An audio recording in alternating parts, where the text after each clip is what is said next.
to Money and Impact. My name is Suzanne Caldera. I'm a mortgage originator with Movement Mortgage. I've been in lending for 23 years.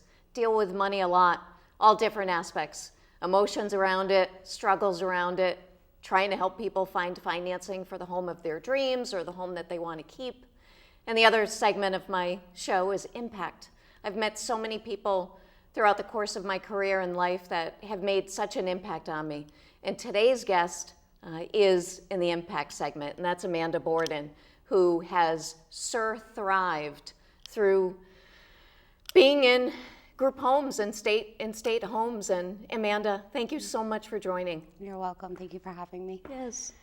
And I know it's scary. I know it's scary to talk about those things in our dark past. But as you and I have discussed privately, through darkness is oftentimes where light is found. And if you could share a little bit of your story, what was it like growing up? So growing up, my parents were married. I do have a younger sister as well. She's 3.5 years younger than me. Unfortunately, my parents' marriage was not healthy. There was a lot of abuse in it, and I also was abused as a child. I finally got out of the situation probably when I was probably about 8 or 9. It was the hardest thing I ever did. I reported my father, where then I resided with my grandparents for a little bit. But like anybody who has any kind of trauma, you deal with it in different ways. I wasn't able to sustain in the home. I wasn't safe. I started having unhealthy behaviors like cutting myself, acting out towards my mother. I was very confused. So I ended up being put into DCF custody. And so I was there until I want to say 18. But then at 18, I got pregnant with my oldest child, who is now 14. And as people that do know who have been abused, the cycle of abuse can continue if you are not aware of what you've gone through, symptoms, and being able to manage it. So after having my child, though, well, I was still part of DCYF at that time, having my son, and they told me that I was not going to be able to keep him. So I needed to prove them wrong, and that's when my whole life changed, actually, having my son. I ended up getting my own car, put myself in nursing school at the time, got my own place, and by the time my child was born, they actually said I could keep my child. So that was a huge success for me. But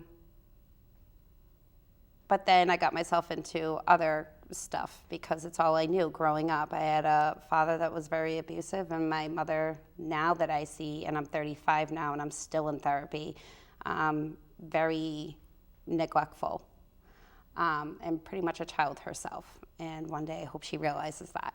So I ended up getting into another toxic relationship, which at first I didn't see it being toxic, but I longed for someone to love me, my son, and I settled. But that relationship ended up starting a lot of domestic violence in the home. And they do say child development is from birth to like 4 years is when a child's brain develops the most. So unfortunately, yes, I take that ownership. My child saw it. And so probably around 4 years old is when I finally realized like I needed to figure it out. I went to therapy, but I gave every therapist a chase for their money because I could never connect with the right one. I was very picky.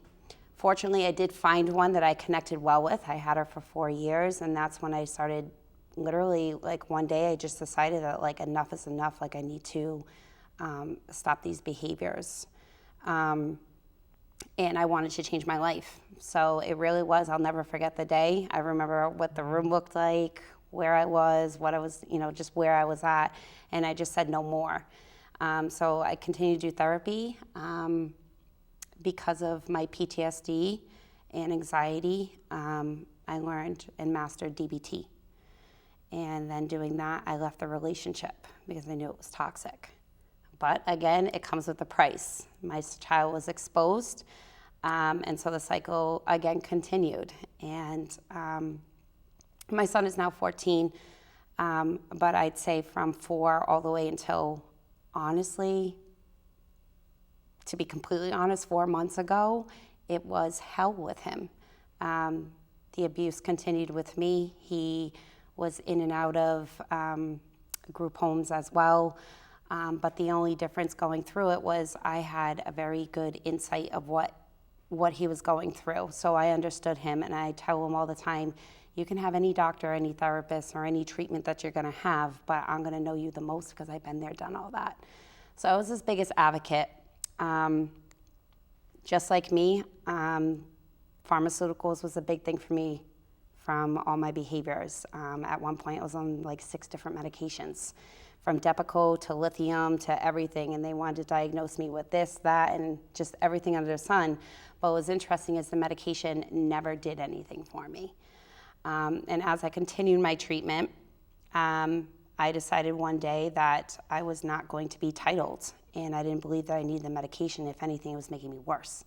So not that I'm recommending it for anybody, but I did take that risk, and I went behind my psychiatrist's back, and I took myself off my meds. And the reason why I did that is because as I started learning my DBT and just going through my changes, your environment is everything. The people you live with, associate with, just everything, your job. And once I eliminated myself from that toxic environment, my life changed. So a month later, went back into my psychiatrist appointment. He's like, how you doing? I'm like, I'm doing great. And he went to go give me a refill. I was like, yeah, I don't need that anymore. He's like, what? And I was like, yeah, I've been off my meds. And I've never been back to a medication. So I want to say it's been 12 years. I've been med-free. And again, the cycle, everything just keeps going. They did the same thing to my son. And again, biggest advocate for him because I've been there, done that. I really spoke to these providers and was like, look, you guys really need to start treating what's within, because that is why he's having these behaviors. And if you don't treat what's within, then these behaviors and his outbursts are always going to continue. And again, my son now he is also med-free. Is he perfect? No. He's a typical 14-year-old at this point, but he's been in DCYF since he was 5. And I haven't been able to tell you, but I just went to court last week, and they finally we are discharged from DCYF. So it's been like 10 years in DCYF care, but I finally got him out of it. Like, we got us out of it. And it was the best feeling ever, because the one thing, I love my mom, and I love my father. Like, I forgive. But I remember every day, even when the days I wanted to give up on my son, I was just like, I don't want to be my mother. So I was constantly his advocate, and I stuck through it with him. And here we are. So it's a really good feeling. It was a very overwhelming feeling for me in a good way. Yeah. What do you think are some of the keys, if you look back, that didn't have you take that fork of playing the victim, that where you were able to find your strength? Where did you find that? I think the biggest thing was when I was in DCYF. I'll never forget that day when I found out I was pregnant and they told me I wasn't keeping my child. And with not having family support, I mean no family support, I lost 11 years of my family. They didn't know where I was, nothing. There was nothing, so I lost all that bond. But I'll never forget, it was, I'm gonna prove you wrong. And although that's healthy, it also was unhealthy at the same time, because then I started developing wanting control and to prove everybody right, and that can be dangerous because I was always trying to prove something. But it got me through, and I have to say my son definitely motivated me to want the change. But that can only go so far too. You have to want the change.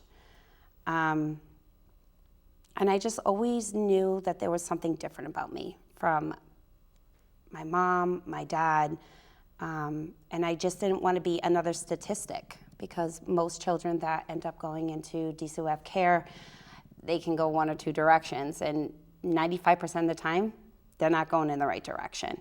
And I didn't want that for myself. I wanted to prove otherwise. And since then, you've been able to start a business. Yep.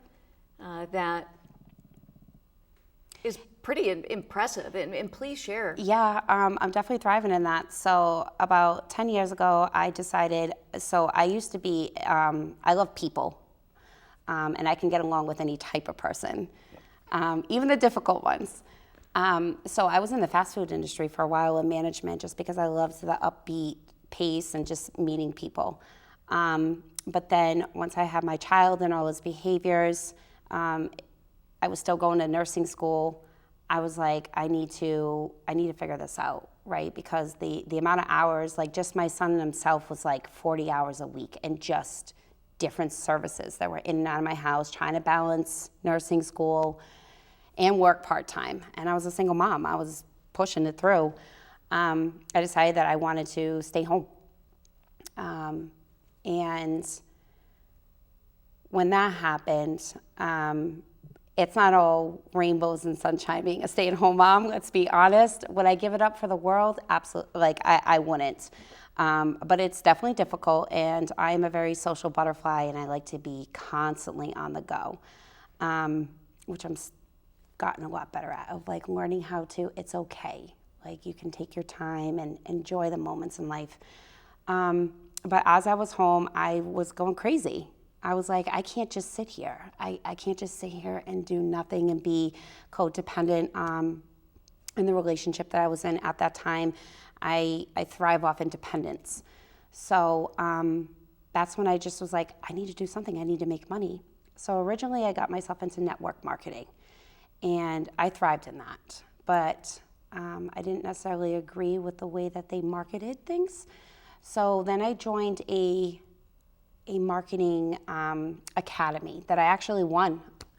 I just went to go get a sneak peek of what they were doing, and I won a whole academy for a year.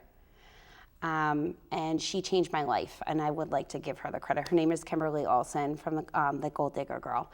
And that's where I really learned about branding yourself, and that's what it's really about who you are as a person. That is what is going to want people to want to buy from you. If you just throw a product at somebody, they're just gonna be like, yeah, have a nice day. So I learned how to brand myself, and it's interesting, my direction of building a business was actually going to be life coaching. That was my passion, because I wanted people to hear my story and be an influence for others. But I ended up, in the meantime, I was trying to buy a home. That was my dream. And so out in the market, finally bought my home, and the experience of the whole thing, from the pre-approval to searching for the home to the day of closing, and where I'm going to bring it is your closing gifts. My realtor was amazing. But the closing gift, and he knows it because I always bust his chops about it, it wasn't the best. And it was a very high-end bakery place. But I chipped my tooth. I chipped my tooth on these high-end cookies and brownies. And in that moment, I was like, there it is. Like, there's my niche, right? Because I was still trying to figure out the life coaching. I was also still suffering from imposter syndrome and not believing in myself about the life coaching. And I wanted to be a little more stronger before I promote it, because I'm a firm believer in that. So I just went with it. I was like, all right, I'm going to start going into the real estate industry. And I realized that a lot of real estate agents with, time is money for you guys. So housewarming gifts is the direction that I went. And I started getting out there. Now, mind you, I had a fear of men. So I locked myself in the house all the time, never been out networking, never did any of that. I was like, screw that, I'm staying in the house. But I just did it. I just went out and I started networking, and I found what I think in real estate is my family. I have a passion for real estate. And I just started growing and doing housewarming gifts, and then expanded doing all occasion gifts. So that's that. What do you think, if you look back at your past, what do you think was a pivotal moment in your life that, besides that moment when you remembered exactly where you were, are there any other pivotal moments that come to mind?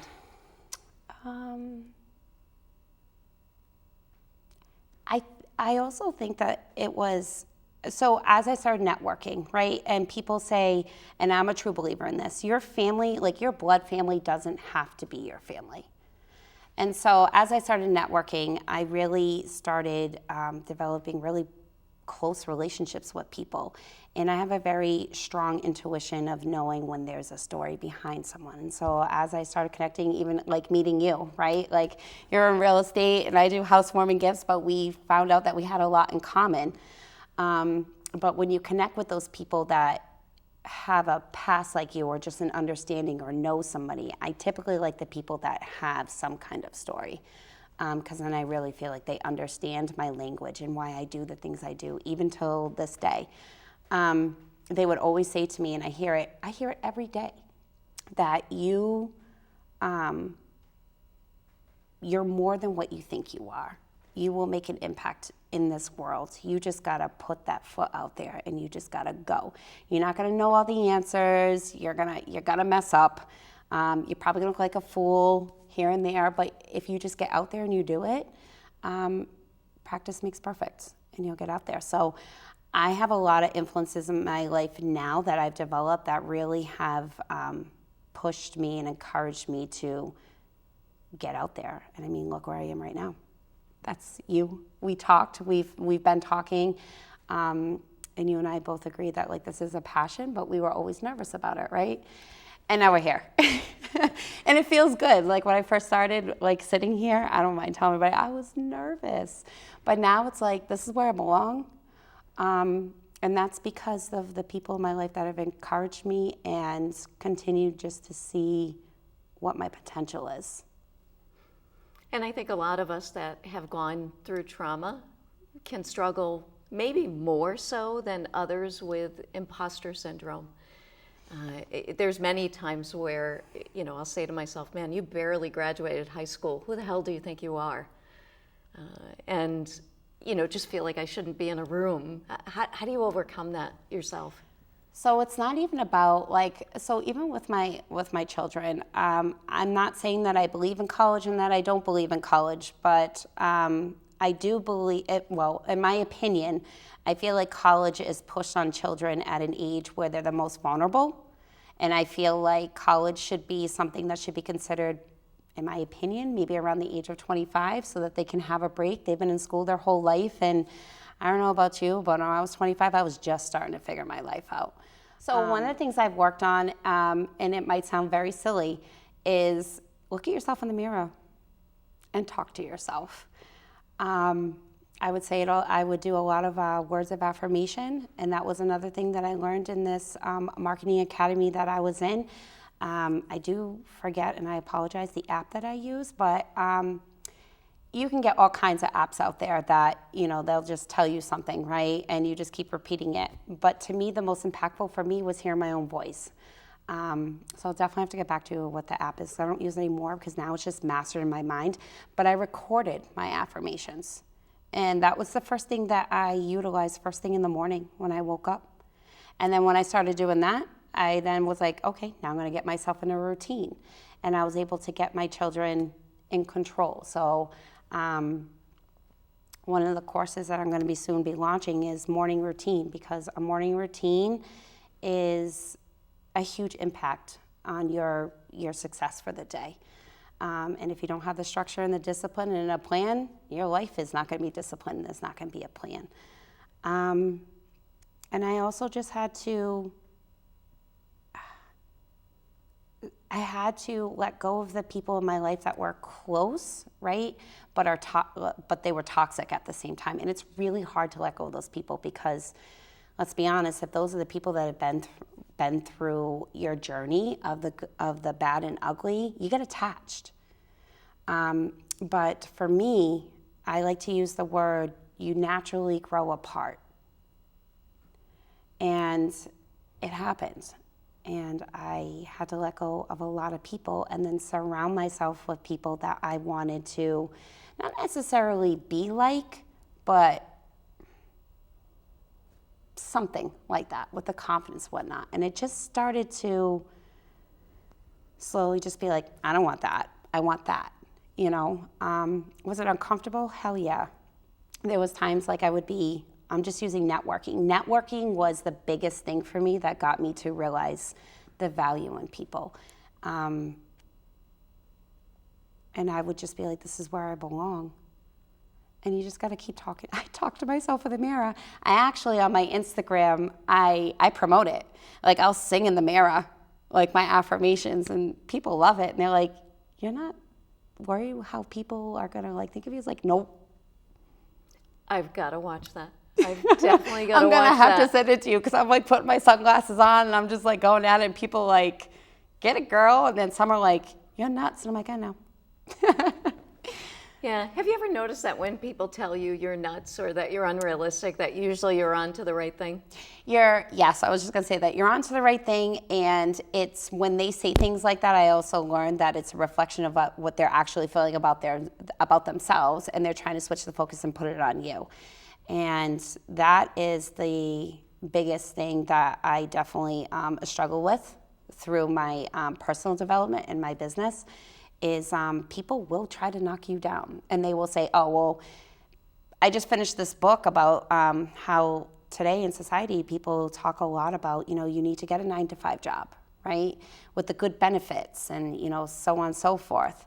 But is that really the best choice? And for me, the self-employment, there's so much personal development and things that you can learn that in a 9-to-5 job, you can learn it, but you're going to probably learn it 10 years after I've already learned it, So, and it's all about supporting and connecting and building relationships with whomever you can. And you talk about growing apart with people, and maybe with some of those people, they don't belong on that part of the journey. Everybody, I am a firm believer that everything happens for a reason. And before I continue with that, I just would like to say that I have never, at one point I treated myself as a victim, right, about everything I went through. And now when I look at it, I'm so glad it happened because somebody's got to put it out there and be like an inspiration or, be able to give the knowledge to be able to like pull through and get it. And what doesn't kill you makes you stronger. And it has made me I've realized it's made me a very valuable person into this world. There is plenty of mothers and women out there that have gone through probably the same thing I have, if not worse. And they're probably sitting here watching it and they're being like, damn. So, yeah. How do you feel with, in being a woman, being self-employed, being a mom? How has that impacted you? So in the beginning of my journey being self-employed, I had a lot of guilt, actually. I have 3 kids. So I have a 14-year-old, and then I have a 5-year-old and a 7-year-old. And I had a lot of guilt when they were born because I felt like through my self-employment, it takes time. It takes work.